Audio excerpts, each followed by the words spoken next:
Hello and welcome my dear student. Research studies channel में आपका स्वागत है। जो लोग नए हैं चैनल को सब्सक्राइब कर ले, वीडियो लाइक शेयर करना बिल्कुल ना भूलें। आज हम आपको यूपी टेट एंड सीटेट से बाल विकास एवं शिक्षा शास्त्र से महत्वपूर्ण क्वेश्चन लेके आया हूँ जो आपके लिए काफ़ी हेल्पफुल हैं, इसलिए वीडियो को बिना स्किप करके देखते रहिए। जैसे पहला वन लाइनर क्वेश्चन है सारे। जैसे पहला क्वेश्चन है, शिक्षा मनोविज्ञान का अध्ययन अध्यापक को किस लिए करना चाहिए? इसका सही आंसर है ताकि इसकी सहायता से अपने शिक्षण को अधिक प्रभावशाली बना सके। दूसरा है, मनोविज्ञान व्यवहार का शुद्ध विज्ञान है, ला इसलिए परिभाषा के प्रतिपादक हैं। इसका सही आंसर है ई वाटसन। मनोविश्लेषणात्मक प्रणाली के जन्मदाता हैं सिगमंड फ्राइड। इसका सही आंसर है सिगमंड फ्राइड। वर्तमान समय में मनोविज्ञान है व्यवहार का विज्ञान। शिक्षा मनोविज्ञान का विषय क्षेत्र नहीं है। इसका सही आंसर है शैक्षणिक मूल्यांकन। शिक्षा किसी निश्चित स्थान पर प्राप्त की जाती है या कथन शिक्षा की किस अर्थ में प्रयुक्त होता है? इसका सही आंसर है शिक्षा का संकुचित अर्थ। साइकी का अर्थ है मानवीय आत्मा या मन। मनोविज्ञान को व्यवहार की विज्ञान किसने कहा है? इसका सही आंसर है वाटसन ने। मनोविज्ञान मन का वैज्ञानिक अध्ययन है जिसके अंतर्गत न केवल बौद्धिक अपितु संवेगात्मक अनुभूतियों, उत्प्रेरक शक्ति तथा कार्य या व्यवहार भी सम्मिलित है। यह कथन किसका है? C.W. वैलेंटाइन का। मनोविज्ञान है आत्मा का विज्ञान है, मन का विज्ञान है, चेतना का विज्ञान है। इन तीनों का जो है मनोविज्ञान है। आत्मा का विज्ञान है, मन का विज्ञान है, चेतना का विज्ञान है। मानव मन को प्रभावित करने वाला कारक है व्यक्ति की रुचियां तथा अभिक्षमताएं, अभियोग्यताएं और वातावरण है। मनोविज्ञान को शुद्ध विज्ञान मन है किसने कहा है? इसका सही आंसर है जेम्स ड्रेवर ने। शिक्षा मनोविज्ञान है। इसका सही आंसर है मनोविज्ञान का एक अंग है। अचेतन मन का अध्ययन किया जाता है मनोविश्लेषण विधियों द्वारा। शिक्षा मनोविज्ञान के अध्ययन का उद्देश्य है विद्यार्थियों द्वारा किसी बात के पीछे जाने को प्रभावित करना। मनोविज्ञान शिक्षा के क्षेत्र में सहायता देता है तथा स्पष्ट करता है। इसका सही आंसर है शिक्षा के उद्देश्य की संभावना। शिक्षक को शिक्षा मनोविज्ञान की अध्ययन की प्रत्यक्ष आवश्यकता नहीं है। शारीरिक सुडौलता शिक्षा प्रक्रिया के अंग है।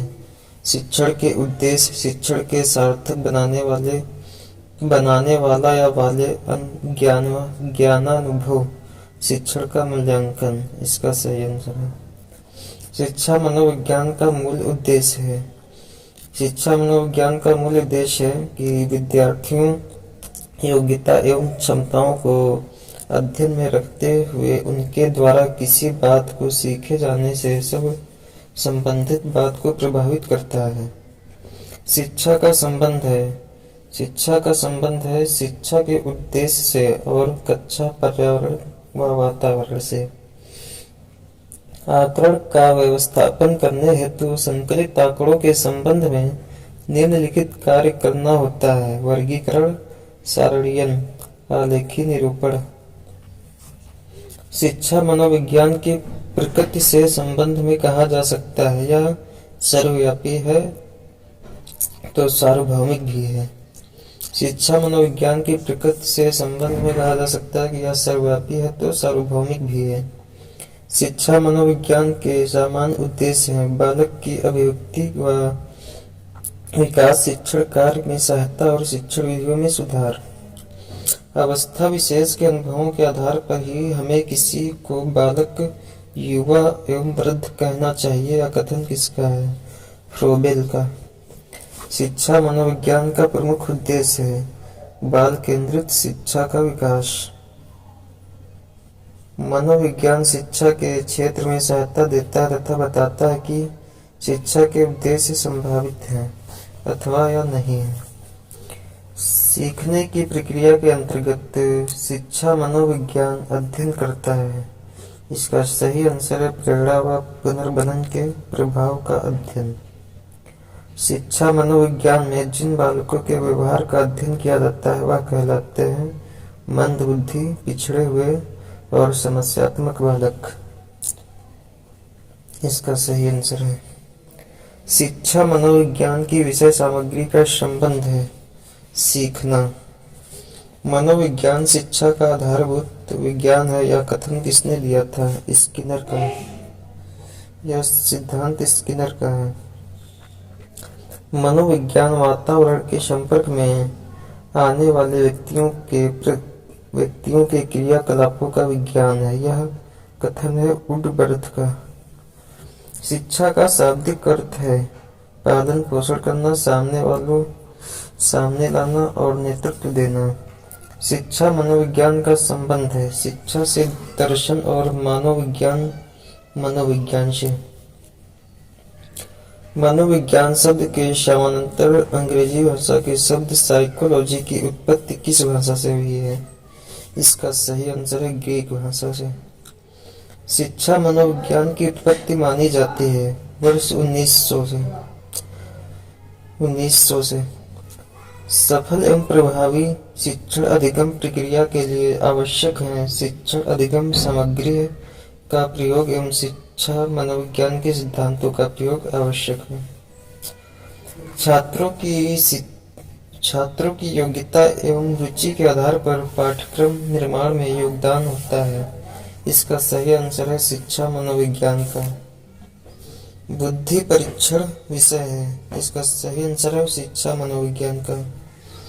मनोविज्ञान का शिक्षा के क्षेत्र में योगदान है। अब शिक्षा बाल केंद्रित हो गई है। शिक्षक बालकों से निकट का संपर्क स्थापित करने का प्रयास करते हैं और शिक्षक को छात्रों की आवश्यकता का ज्ञान हो सकता है। इसका सही आंसर है शिक्षा मनोविज्ञान की एक विज्ञान है। इसका सही आंसर है शैक्षणिक सिद्धांतों का। शिक्षा मनोविज्ञान का प्रमुख लाभ है। इसका सही आंसर जो है शिक्षक विद्यार्थी मधुर संबंध।